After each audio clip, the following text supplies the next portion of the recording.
Bonjour à tous. Nous, les êtres humains, nous adorons prendre des métaphores pour expliquer les choses de la vie. La vie, c'est comme conduire une voiture. La vie, c'est comme une boîte de chocolat. On ne sait jamais sur quoi on va tomber, précise Forrest Gump. La vie, c'est comme une sortie en mer sur un voilier, etc., etc.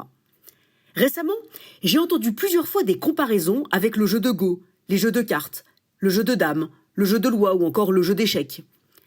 Cela fait réfléchir.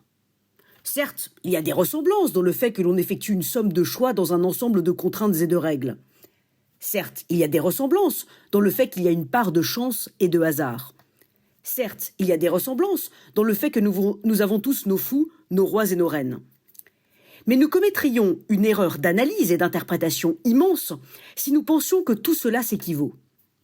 En effet, ce que la vie a, en plus de tout cela, ce que la vie a, en plus de tous ces jeux, de toutes ces comparaisons, de toutes ces métaphores, ce que la vie a, en plus de tout cela, c'est l'inédit.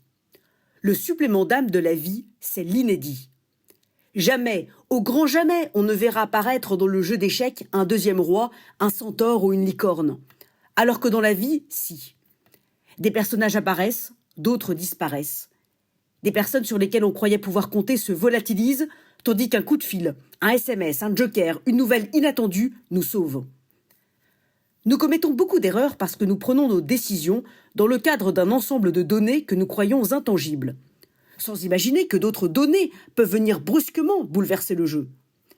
Souvent, nous sommes désespérés face à une situation parce que nous prenons toutes les pièces du jeu pour inéluctables.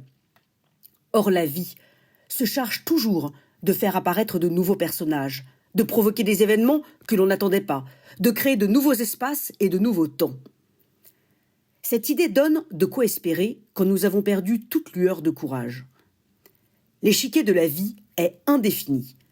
Il peut s'élargir ou se rétrécir d'un coup et sans crier gare. 10 000 nouveaux pions, tours et dames peuvent surgir ou se volatiliser. Nous ne vivons pas sur un tapis de jeu, mais dans des sables mouvants, sans aucune règle du jeu, malgré nos lois, nos normes, nos rites et nos habitudes. Et contrairement à tous ces jeux, dans la vie, nous ne jouons contre personne. Ou peut-être si, nous jouons contre nous-mêmes.